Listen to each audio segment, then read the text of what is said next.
Pemirsa, baru-baru ini media sosial dihebohkan dengan postingan yang memuat surat Dr. Diani Kartini yang merupakan seorang dokter spesialis onkologi yang mengundurkan diri dari Rumah Sakit Medistra Jakarta Selatan sebagai bentuk protes atas kebijakan rumah sakit yang memprioritaskan karyawan tidak berjilbab.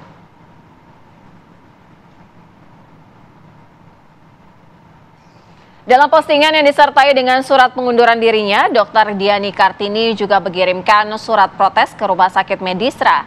Isinya mempersoalkan proses perekrutan dokter umum dan perawat yang juga meliputi pertanyaan, apakah bersedia melepas jilbab bila diterima bekerja di Rumah Sakit Medistra? Menurut Diani, imbauan untuk tidak berjilbab atau berhijab ini terutama ditargetkan untuk perawat dan dokter umum di Rumah Sakit Medistra.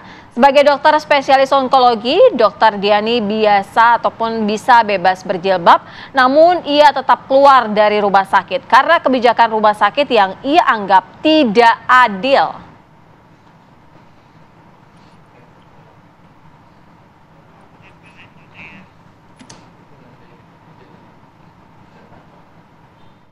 Artinya tentang saat wawancara harus meninggalkan hijabnya. Itu adalah permintaan. Saya minta hanya diklarifikasi ke pihak rumah sakit, karena kami baru mendapatkan informasi sepihak. Tapi saya meyakini kebenaran informasi itu karena ada surat resmi dan ditandatangani, sehingga pihak yang bersangkutan bisa mempertanggungjawabkan suratnya.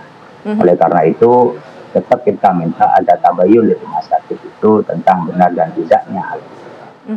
Kalau itu benar, maka tetap jelas ini adalah melanggar terhadap konstitusi kita tentang kebebasan menjalankan ajaran agama. Saya tidak memperdebatkan soal hijab itu wajib atau tidak wajib, atau orang yang yakin dengan hukum hijab, atau orang yang nggak mau pakai hijab. Tetapi dalam konstitusi kita yang menjadi konsen adalah kebebasan bagi kita semua untuk memeluk ajaran agama sesuai dengan gayanya masing-masing. Maka ketika kita meyakini seperti Al Majelis Ulama Islam meyakini tentang kewajiban berhijab bagi muslimah, maka dia mempunyai kebebasan untuk menjalankan agamanya.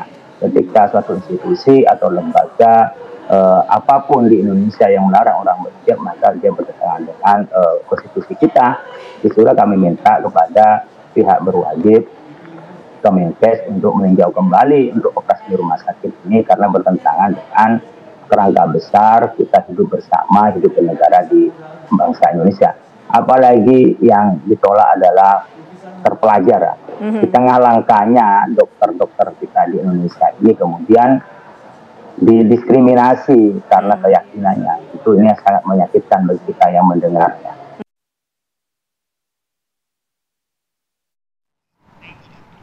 Ya, dan alhamdulillah ini segera direspon ya oleh Rumah Sakit Medistra yang kemudian juga mengeluarkan rilis resminya melalui Direktur Rumah Sakit Medistra Agung Budi Satria ya. Ini menyesali terjadinya kesalahpahaman dari proses interview atau wawancara yang dilakukan oleh salah satu karyawan Rumah Sakit Medistra tersebut terhadap salah satu juga kandidat tenaga kesehatan dalam proses rekrutmen yang berlaku di Rumah Sakit Medistra.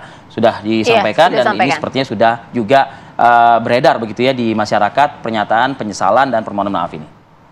Pemirsa, usai jeda kami akan menghadirkan informasi di mana kuasa hukum 7 terpidana telah mempersiapkan sejumlah bukti baru atau novum termasuk sejumlah saksi yang akan dihadirkan dalam sidang peninjauan kembali yang akan digelar esok. Usai jeda kami segera kembali.